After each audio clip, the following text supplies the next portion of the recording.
മദ്യം കഴിക്കാത്തവരും ഗെറ്റ് ടുഗദറിൽ ഒരു ബിയറൊക്കെ കഴിക്കാറുണ്ട്. ആഗോളതലത്തിൽ ബിയർ പ്രേമികളുടെ എണ്ണം വർദ്ധിച്ചു വരികയാണ്. ബിയർ നിർമ്മാണത്തിനായി കമ്പനികൾ പ്രധാനമായും ഉപയോഗിക്കുന്നത് ധാന്യങ്ങളാണ്. നിലവിൽ ബിയർ നിർമ്മാണത്തിന് ശേഷം ഈ ധാന്യങ്ങളുടെ അവശിഷ്ടങ്ങൾ കമ്പനികൾ പുറന്തള്ളുകയാണ് പതിവ്. ഈ അവശിഷ്ടങ്ങൾ വെറും കാലിത്തീറ്റയായാണ് ആഗോളതലത്തിൽ ഉപയോഗിച്ചു വരുന്നത്. എന്നാൽ ബിയർ വേസ്റ്റ് വെറും വേസ്റ്റ് അല്ല, ഒന്നാം തരം പ്രോട്ടീനാണ്, വളരെ പോഷക സമ്പുഷ്ടവും. 1 ലിറ്റർ ബിയർ ഉൽപ്പാദിപ്പിക്കുമ്പോൾ 200 ഗ്രാം അവശിഷ്ടങ്ങളാണ് ബാക്കി വരുന്നത്. ധാരാളം പോഷക ഗുണങ്ങളുള്ള ഈ അവശിഷ്ടങ്ങൾ വെറും കാലിത്തീറ്റയായി മാറ്റേണ്ടി വരുന്നതിനെ കുറിച്ച് തന്നെ വലിയ ചർച്ചകൾ ഒരിടയ്ക്ക് നടന്നിരുന്നു. ആഗോളതലത്തിലെ 37 ദശലക്ഷം ടൺ അവശിഷ്ടങ്ങളാണ് ഓരോ വർഷവും ഇങ്ങനെ ഉൽപ്പാദിപ്പിക്കപ്പെടുന്നത്. അടുത്ത 7 വർഷം കൊണ്ട് ആഗോളതലത്തിൽ ബിയർ വിൽപ്പന 1/7 എന്ന നിലയിൽ വർദ്ധിക്കുമെന്നാണ് കണക്കുകൾ. അങ്ങനെയെങ്കിൽ ഈ അവശിഷ്ടങ്ങളുടെ അളവ് ഇനിയും കൂടും. മനുഷ്യ ശരീരത്തിന് ആവശ്യമായ ധാരാളം പോഷക ഗുണങ്ങളാണ് ബിയർ വേസ്റ്റിൽ ഉള്ളത്. അതുകൊണ്ട് തന്നെ കാലിത്തീറ്റ എന്നതിലുപരി മനുഷ്യർക്ക് ഉപയോഗിക്കാൻ പറ്റുന്ന രീതിയിലുള്ള ഭക്ഷ്യോൽപ്പന്നങ്ങൾ ബിയർ അവശിഷ്ടങ്ങളിൽ നിന്ന് നിർമ്മിക്കാനുള്ള ശ്രമം കുറെ കാലങ്ങളായി നടന്നു വരുന്നുണ്ട്. എന്നാൽ ഇപ്പോൾ അതുമായി ബന്ധപ്പെട്ട ശുഭകരമായ വാർത്തകളാണ് പുറത്തുവരുന്നത്.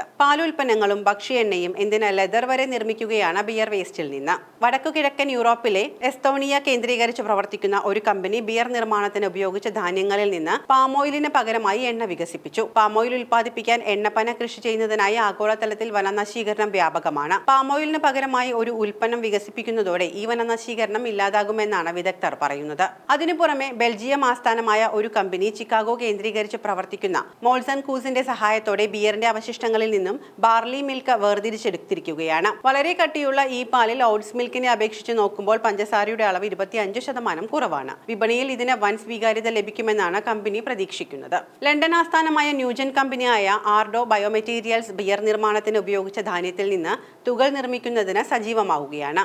കമ്പനിയുടെ ഒരു പ്രാദേശിക ബിയർ നിർമ്മാണ കമ്പനിയുടെയും ജീവനക്കാർക്ക് ആദ്യഘട്ടം എന്ന നിലയിൽ ഈ ലെതർ ഉപയോഗിച്ച് നിർമ്മിച്ച ബാഗുകൾ കൈമാറിയിട്ടുമുണ്ട്. മുൻപ് കാലിത്തീറ്റയായി മാത്രം മാറിയിരുന്ന ബിയർ വേസ്റ്റുകൾ ഇപ്പോൾ മൂല്യവർദ്ധിത ഉൽപ്പന്നങ്ങളിലേക്ക് മാറുന്നത് വിപണിയിൽ വൻ ചലനം സൃഷ്ടിക്കുമെന്നാണ് കമ്പനികൾ പ്രതീക്ഷിക്കുന്നത്.